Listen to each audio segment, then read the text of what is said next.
Sabe, a carta de Paulo aos Romanos não é só um texto religioso, né? É, na verdade, uma peça de arquitetura lógica, uma construção de ideias que, sério, mudou o mundo. E é exatamente isso que a gente vai fazer aqui. Vamos desmontar essa estrutura, tijolo por tijolo, para entender por que, mesmo depois de tanto tempo, ela ainda bate tão forte.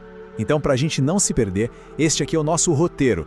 A gente começa entendendo o contexto, a tal carta para Roma, depois mergulha no que Paulo chama de o problema universal.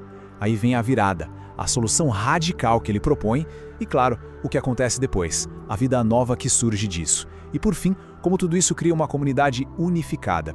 Vamos nessa! Ok, primeiro de tudo, antes de entrar de cabeça no argumento do Paulo, a gente precisa entender o cenário.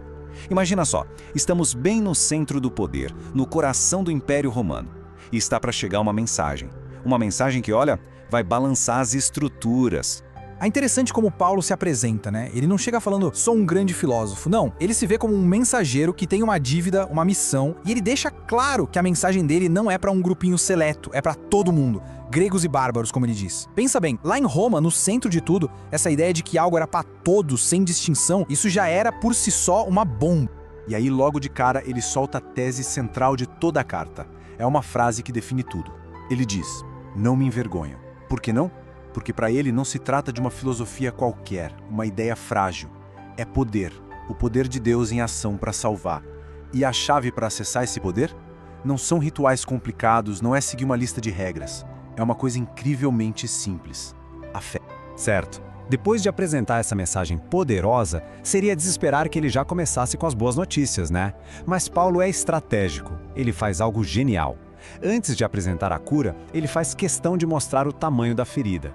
Ele começa com um diagnóstico, e é um diagnóstico bem duro, brutal mesmo, da condição humana.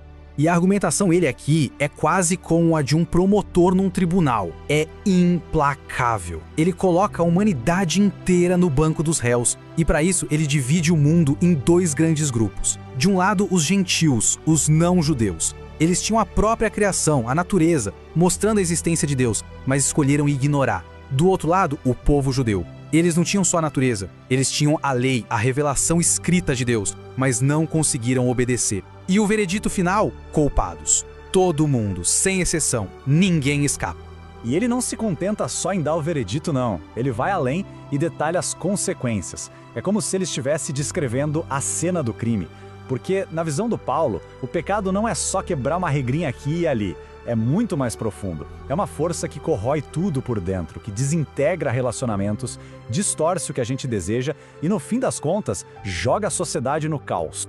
E aí vem o golpe de misericórdia, o martelo do juiz batendo na mesa. A frase é curta e direta. Todos pecaram. E com isso, pronto. O campo de jogo é nivelado. Acabou qualquer ideia de superioridade moral, cultural ou religiosa. Na perspectiva que Paulo apresenta, diante de Deus está todo mundo no mesmo barco. E o detalhe é que esse barco está afundando.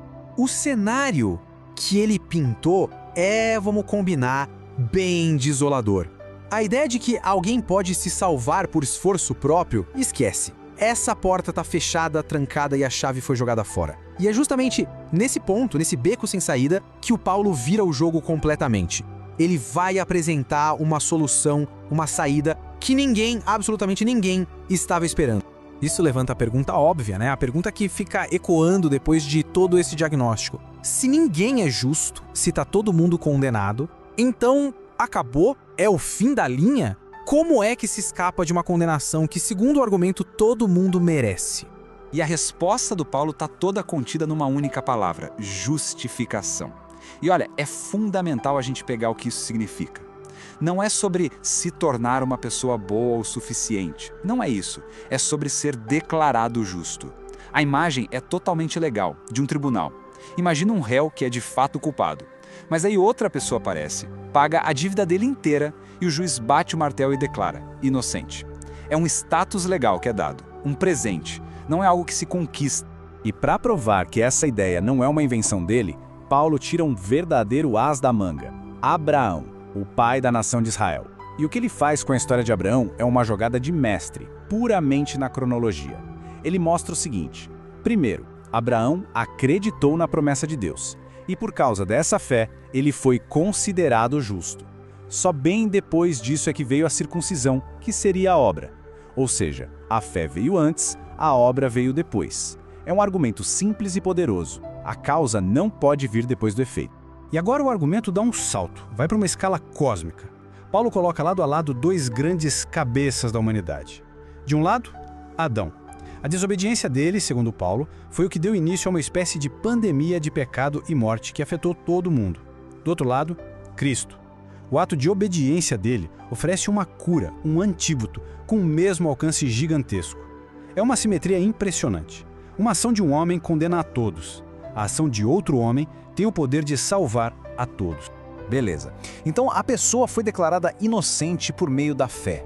A pergunta que fica é: e daí? Isso é só uma mudança de status no papel, lá no céu? Ou essa declaração legal provoca alguma mudança real, de verdade, aqui na vida prática?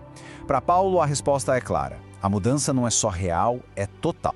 E para explicar essa mudança, Paulo descreve dois jeitos de viver que são como dois sistemas operacionais diferentes rodando numa pessoa.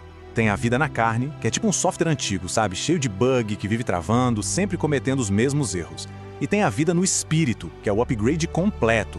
Não se trata mais de se esforçar mais para ser bom. A ideia é que agora existe uma nova fonte de poder, de energia, que impulsiona a pessoa para outra direção. Isso quebra o ciclo vicioso e dá uma identidade completamente nova. E o ponto alto dessa nova vida, o resultado final, é essa declaração que soa quase como um hino, um grito de vitória. Paulo começa a listar todas as forças que a gente pode imaginar. Vida, morte, anjos, poderes, presente, futuro. E a conclusão dele é espetacular. Nada, absolutamente nada disso é forte o bastante para quebrar a conexão com o amor de Deus. A segurança que ele descreve aqui é total. Até esse ponto, a conversa foi muito, digamos, vertical. A relação do indivíduo com Deus. Mas agora, Paulo muda o foco. Ele vira a câmera para o plano horizontal, para a relação das pessoas umas com as outras. Porque, pensa bem, se essa mensagem derruba as barreiras entre judeu e gentil, entre culturas diferentes, como isso deveria ser na prática? A consequência lógica é que isso deveria criar um tipo de comunidade que o mundo nunca viu.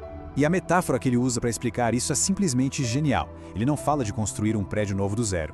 Ele usa a imagem de uma oliveira, uma árvore antiga que representa o povo de Israel. E os não-judeus, os gentios, não chegam para substituir os galhos originais. Não, eles são enxertados nessa árvore. É uma imagem poderosa de unidade, mas também de dependência, porque tanto os galhos naturais quanto os enxertados precisam da mesma raiz para viver.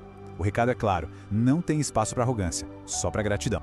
E é nesse ponto que toda aquela teologia super complexa aterrissa no dia a dia. A teoria vira prática. Toda essa conversa grandiosa sobre justificação se traduz em ações bem concretas, bem humanas. Coisas como amar sem falsidade, se dedicar uns aos outros, se alegrar com quem está feliz e chorar com quem está triste. E aí vem o teste de fogo, o mais radical. Abençoar aqueles que nos perseguem. No fim, o amor prático se torna a prova visível de que aquela transformação invisível realmente aconteceu.